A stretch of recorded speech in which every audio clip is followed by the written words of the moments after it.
Firing करते हैं राहगीरों पे, जो शाम को दफ्तरों से घर जाते हैं लोग चीजें वीजें खरीद के। More than 300 people were died at that spot.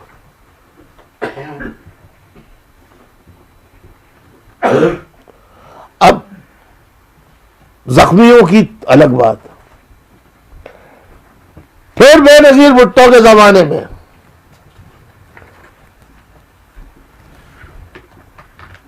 पक्का किला पर भी डाकुओं ने हमला करवाया।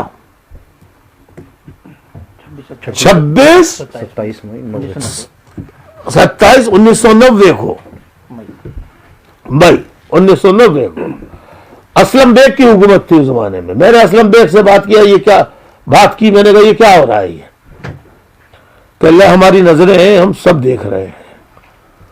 तो जब आप खुद शरीक होंगे तो क्या खाक देखेंगे? इन सब के पीछे 2 दिन तक पानी बंद, बिजली बंद और पूरे शहर में फौज।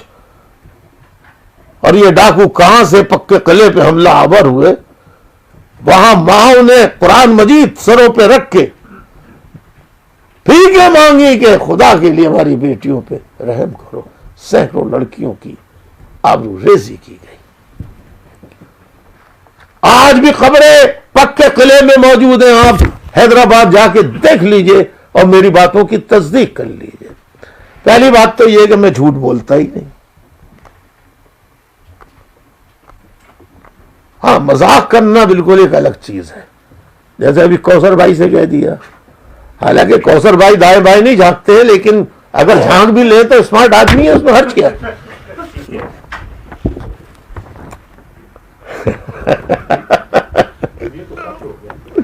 जी नहीं, मैंने कहा कि अगर झाग भी लो तो हर्ज क्या है। मतलब इंसान की नेचर है कि इंसान हर अच्छी चीज की तरफ नेचुरली अट्रैक्ट होता है। ये मेरा सब्जेक्ट नहीं है, लेकिन मैं आपको दावत देता हूं कि आप मेरे साथियों से पूछ रहे, जब मैं फिलोसफिकल लेक्चर्स दिया करूं, you are all allowed to come and attend. थोड़ा सा एक्सप्लेन, देखिए ना, आप अब टेप कर रहे हैं इसको, तो अगर हाँ प्रेस कॉन्फ्रेंस के बाद नहीं तो मैं नहीं चाहता ना कि लोग मुझे गलत समझने लगे, क्योंकि ये टॉपिक ऐसा है कि मैं बात कर सकता हूं, लेकिन आपके सामने सवालों के जवाब दे सकता हूं, लेकिन उसमें फिर रिलीजन आ जाएगा फिर, और रिलीजन में मैं नहीं चाहता कि नहीं, मुख्तसर बात से गलत फहमियां भी पैदा हो सकती है ना, कि जामे बात ना की जाए, मुख्तसर बात की जाए तो समझ नहीं आएगी लोगों को। जी जी, जैसा वो किसी और दिन रखते हैं। सही है। नहीं, आप मैं महीने में एक बार लाजमी 3 घंटे का स्टडी सर्कल करता हूं ऑल ओवर द वर्ल्ड। यह है मिनिमम, वरना 2 महीने में लाजमी ऑल ओवर द वर्ल्ड। तो जाहिर है मेरे लोग इसलिए तो इतने ऑपरेशन के बाद अभी तक मेरे साथ जुड़े हुए हैं, और जो आवाज नहीं निकाल सकते पाकिस्तान में अगर बोले तो गायब कर दिए जाएंगे और लाश मिलेगी उनकी, वो यही कर सकते हैं। मैंने कहा बाइकआउट, तो उन्होंने बाइकआउट कर दिया। और हमारे कौसर भाई की जमात जो है वो पीछे रह गई। ठीक है, जमात इस्लामी नहीं, आपकी एमकेएमपी उसको भी तो जमात इस्लामी की सपोर्ट है। जी। अच्छा जी, अब जब इनसे नहीं बात बनी, फिर मुझे तीसरी मर्तबा गिरफ्तार किया, फिर पेशकश टॉर्चर, अजियत, तकैद तनाई 17 दिन मुझे जंगल में रखा इन्होंने। सब भी जंगल जाके किया। और मेरी आंखों में पट्टी बांध के, मुझे ये मालूम था जब मैं सेल में था कि ये कोई अनजाना इलाका है, तो बल्दिया कॉम्प्लेक्स, बाद में मुझे मालूम है ये बल्दिया कॉम्प्लेक्स है, और वहां से पीछे मंगोपीर की पहाड़ियां आती हैं। तो बहुत दफा मेरी आंखों पे पट्टी बांध के मुझे ले गए, तो वो लोडिंग की आवाज आई कि वो क्या कर रहे हैं, राइफल को लोड कर रहे हैं, और बिस्मिल्लाह कलमा पढ़ो। मैंने पढ़ लिया। तो अच्छा एक और चांस देते हैं, चलो ठीक है, सोच लो। मुझे कोई चीज मतलब इसमें मेरा क्रेडिट नहीं है, इसमें there is some power, whether you call it, हम we are Muslims, we call it Allah, other religions they have their own gods. वो अपने कहते हैं कि तो जो कुव्वत है जिसने कायनातें बनाई हैं, हम बड़े अरसे तक यही समझते रहे कि सूरज एक ही है। हमारी तो खोपड़ी उड़ गई जब हमको यह पता लगा, तो ऐसे हजारों सूरज है, ऐसे लाखों चांद है, ऐसी लाखों कायनातें हैं। अल्लाह, हम तो समझते थे कि नीला आसमान नजर आ रहा है, हालांकि वो नीला नहीं है, वो नीला नहीं है। तो आप जैसे जैसे जाएंगे तो वैसे वैसे वो नीलापन जो है वो दूसरे रंग में तब्दील होता रहेगा। साहब ये एमकेएम की हिस्ट्री है, लेकिन लंदन प्रॉपर्टीज केस के हवाले से वो कुछ और बात रहता है, खबर आपने उसकी बता दी। Oh sorry sir. तो खैर ये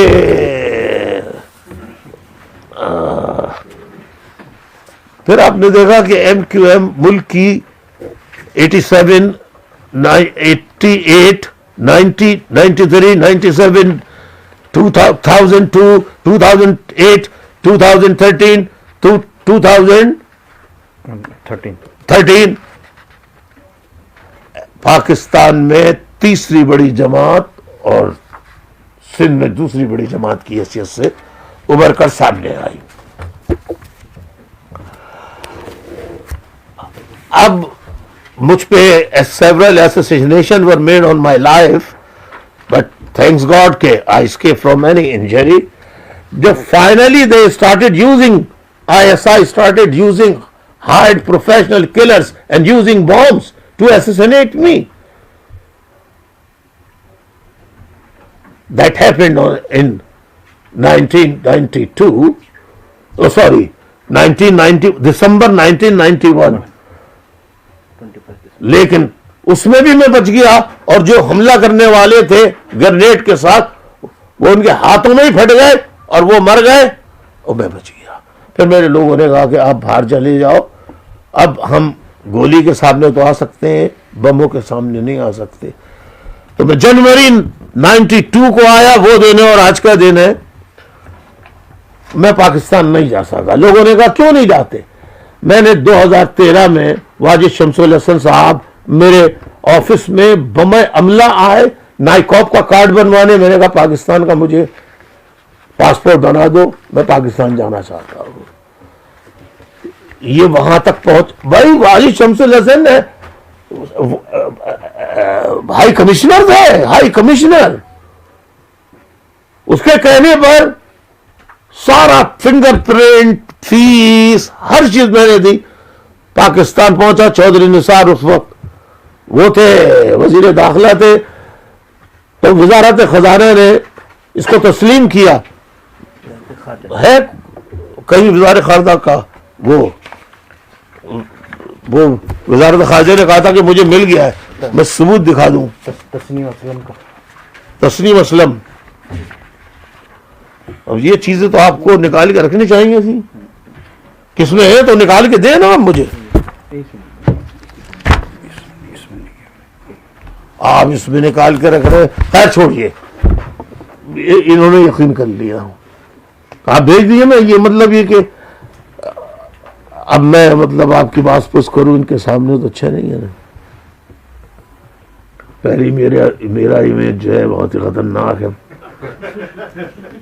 ये मैं पहली दफा आपसे मिल रही हूँ, आप लगते तो नहीं है इतने खतरनाक। सीन निकले हुए। No, I was literally since childhood. I heard Iltaf Hussain like is a terrifying personality, but you're not. Thank you. मुझे लगा कि आप ज्यादा जमहूरी हैं। नवाज शरीफ साहब ने अभी प्रेस कॉन्फ्रेंस की है 2 दिन पहले, तो उन्होंने तो बाकी मीडिया को नहीं बुलाया हुआ था, देखें तो आप ज्यादा जमहूरी हैं। Thank you. मुझे लगता है आपके बारे में परसेप्शन गलत बनाई गई। Thank you. जाहिर है वो क्लास मैंने आपको बताया ना, इसमें सबका हाथ है, इसमें आपकी बिरादरी भी शरीक है। मैं आपसे वाकई आपके नाम से डरती थी। क्या करते हो? भाई यहाँ पे बात निकलेगी तो दूर तक जाएगी। मेरे ख्याल में टॉपिक पे आते हैं। हाँ मैं टॉपिक पे आ रहा हूँ। खैर तो अच्छा, खैर वो तस्लीम असलम का बयान आया कि हाँ हमें मिल गए कागजात वगैरह, नहीं बना के दिया। फिर 2022 में मैंने ऑनलाइन, उसका भी पेपर नहीं होगा आपके पास, कहा था आपने निकाल के रखेंगे। नहीं देगा ना आप, नहीं हम ये लोग साहब पूरी रात जागते रहे, ईमानदारी की बात है।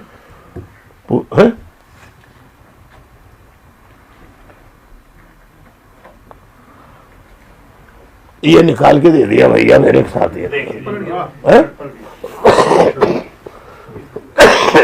आई एम सॉरी, मुझको चेस्ट कंजेशन हो रहा है।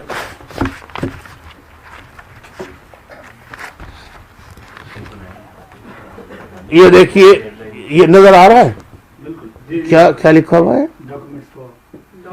Issuance of Altaf's passport, ID card not yet provided. FO. देखा तो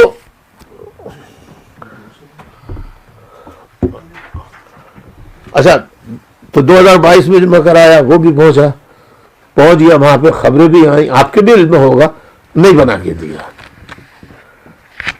अब आप एक पाकिस्तानी को पाकिस्तान नहीं आने देंगे तो पाकिस्तान जिंदाबाद कहेगा वो? क्यों कि आप लोग खामोश रहते हैं। कम से कम हक पर सहाफियों को तो बोलना चाहिए, मजलूम के लिए, उनको जो खुद मजलूम है सहाफी, उनको तो मेरा साथ देना चाहिए।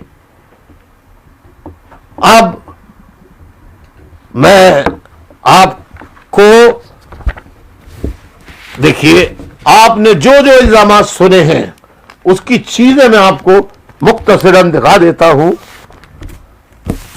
अब आप बताइए, जब ये जंग अखबार में, मुर्तजा भाई आपकी तवज्जो के लिए खास तौर पे क्या है ये?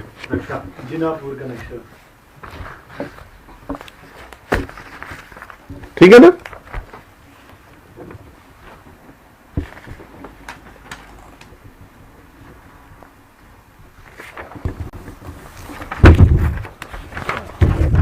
ये क्या है? सॉरी,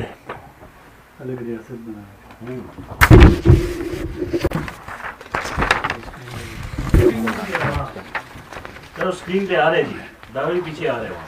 बड़ी स्किल लगी। माशाल्लाह, वेरी गुड, गुड वर्क। ठीक है,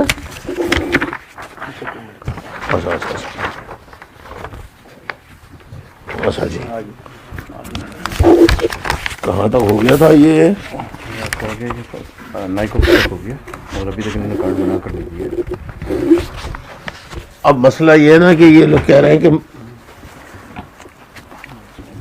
उस पर आ जाए। अब आप देखिए कि मैं प्रॉपर्टी केस पे आ जाता हूँ, ठीक है, लेकिन अल्ताफ भाई उससे पहले ये जितने इल्जामात थे, जनापुर का नक्शा हो या हांगकांग टर्स की रियासत कराची को, आप इन तमाम बोतानों से इल्जामात से इनकार करते हैं? मैं क्यों इनकार करूंगा? जो लोग मेरे पास पैसा लेकर आए उन्होंने खुद कहा टीवी पे जरा दिखा दीजिएगा, जरा आप लोग देख लीजिएगा। ब्रिगेडियर इम्तियाज जी, बिल्ला बिल्ला उर्फ बिल्ला, उसी ने माना था टीवी पे, बिल्कुल। नहीं सब आए थे, बाद में नसीर अख्तर भी आए। बड़े बेईमान लोग हैं, क्या करें अब इनका। क्या लगा दिया तुमने ये? ओ भाई वो दिखाओ ना ब्रिगेडियर इम्तियाज का।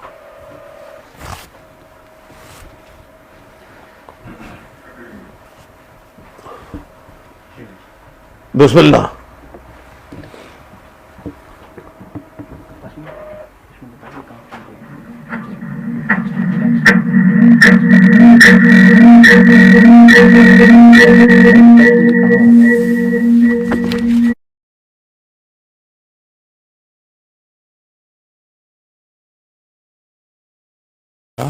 और उनको मैंने वो पैसे ऑफर किए। कितने पैसे?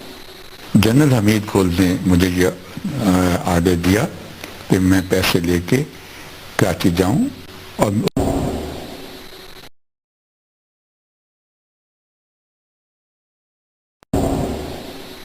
जनरल हमीद कोल ने मुझे ये आर्डर दिया कि मैं पैसे लेके कराची जाऊं और उस मुझे स्पेशल जो उस वक्त ISI DGISI का एयरक्राफ्ट ISI का वो मेरी डिस्पोजल पे किया गया। मैं गया कराची और उस वक्त अल्ताफ हुसैन अब्बासी शहीद हॉस्पिटल में दाखिल थे और मैं वहाँ पे उनको जाके मिला और उनको मैंने वो पैसे ऑफर किए। कितने पैसे थे?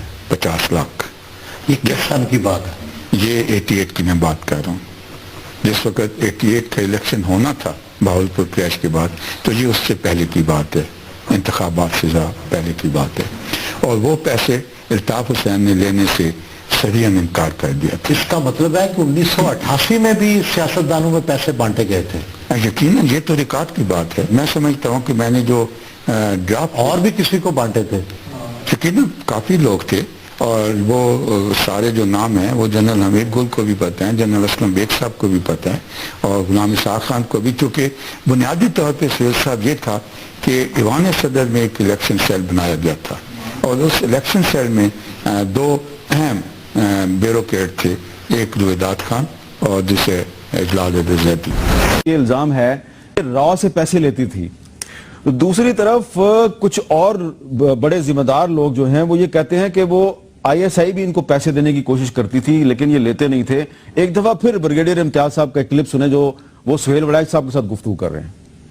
उस वक्त ISI के जो DG ISI थे वो जनरल हमीद गुल थे और जनरल हमीद गुल ने मुझे ये आर्डर दिया कि मैं पैसे लेके कराची जाऊं और उस मुझे स्पेशल जो उस वक्त ISI DG ISI का एयरक्राफ्ट ISI का वो मेरी डिस्पोजल पे किया गया। मैं गया कराची और उस वक्त अल्ताफ हुसैन अब्बासी शहीद हॉस्पिटल में दाखिल थे और मैं वहाँ पे उनको जाके मिला और उनको मैंने वो पैसे ऑफर किए। कितने पैसे थे? 50 लाख।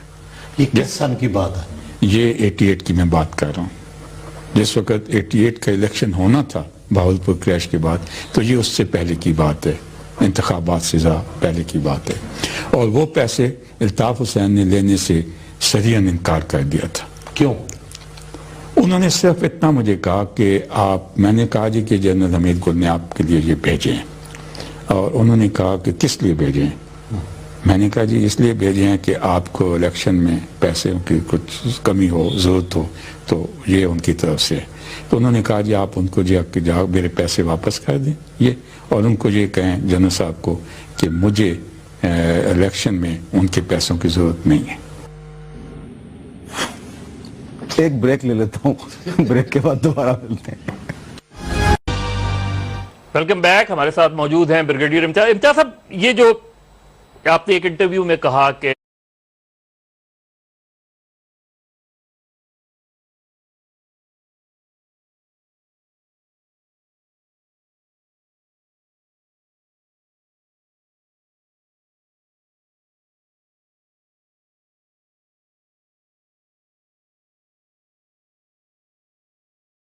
के लेके जाएं, ब्रीफ केस किसने दिया आपको?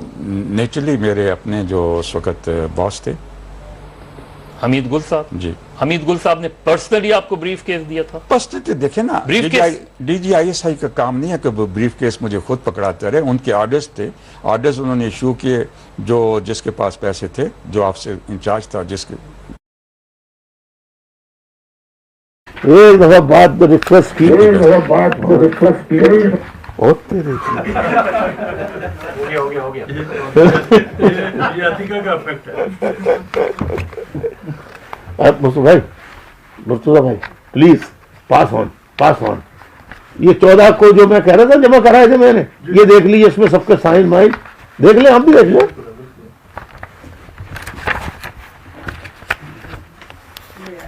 स्टोरी भी की थी। नहीं, मैंने कहा सबने नहीं देखा है ना। हम सब एक वतन के वासी हैं, हम सब डूबेंगे, ये बता रहा हूं मैं। ऐसे ही हो रहा है। हम सब डूबेंगे और हमें डुबाना है 2% को, जो फिरौन, नमरूद, शद्दाद,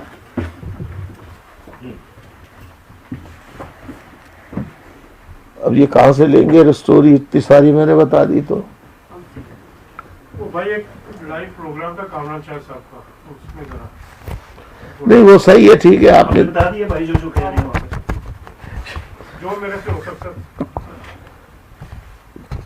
इनको ब्रीफ फोन करेगा, आप लोग कर देंगे। थैंक यू सर, ये इन्हीं का फोन है जिसमें आप ये एक बात जो है मैं रिकॉर्ड कर रहा हूँ, यजर साहब का फोन।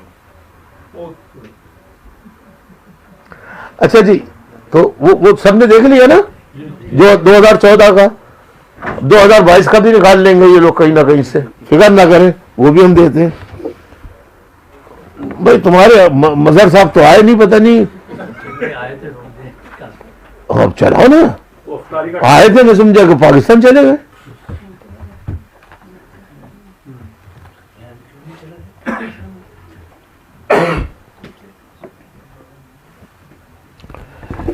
तो जनरल आसिफ नवाज ने बिल आखिर, इनको जानते हैं आप लोग? ये क्या हो रहा है? लेकिन आपने ये नहीं बताया कि वो कितनी रकम थी। मैंने बताई ये गल, रकम नहीं बताई नहीं बताई। 50 लाख थी, ठीक है, और मैं लेके गया और बस शहीद हॉस्पिटल में एडमिट थे। और ये आपको किसने कहा कि लेके जाएं, ब्रीफ केस किसने दिया आपको? नेचुरली मेरे अपने जो उस वक्त बॉस थे, हमीद गुल साहब जी। हमीद गुल साहब ने पर्सनली आपको ब्रीफ केस दिया था? पर्सनली देखे ना, Briefcase? DGISI का काम नहीं है कि वो ब्रीफ केस मुझे खुद पकड़ाते रहे। उनके ऑर्डर्स थे, ऑर्डर्स उन्होंने इशू किए, जो जिसके पास पैसे थे, जो आपसे इंचार्ज था, जिसके डायरेक्टर एडमिनिस्ट्रेशन, उसके पास पैसा था, उसको ऑर्डर दिए कि इसको दे दें इतने पैसे। उसने आके मुझे गेन के पैसे दे दिए। वो इस चीज की तरदीद करते हैं हमीद गुल साहब कि उन्होंने कोई रकम जो है वो, अल्ताफ हुसैन साहब, ये जो बोरीबंद लाशों के सिलसिले थे, ये भी प्लांट थे या इसमें MQM के लोग इन्वॉल्व रहे हैं? नहीं, ये जो बात है, पहली तो बात यह है कि हर तंजीम, इस किस्म की जो तंजीम उभरती है और इतनी जल्दी और तेजी से उभरी है, ठीक है, और जिसमें ज्यादातर middle class, low middle class and young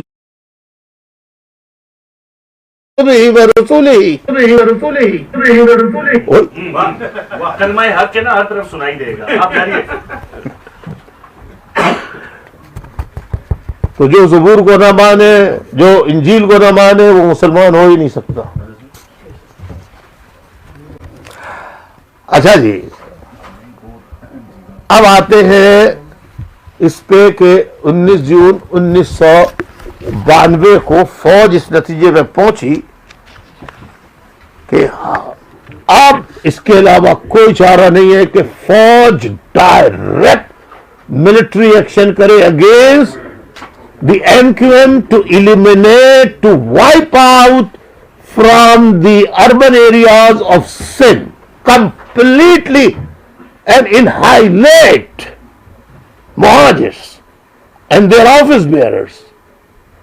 So they commenced army operation on June 19, 92. Before the commencement of the army operation,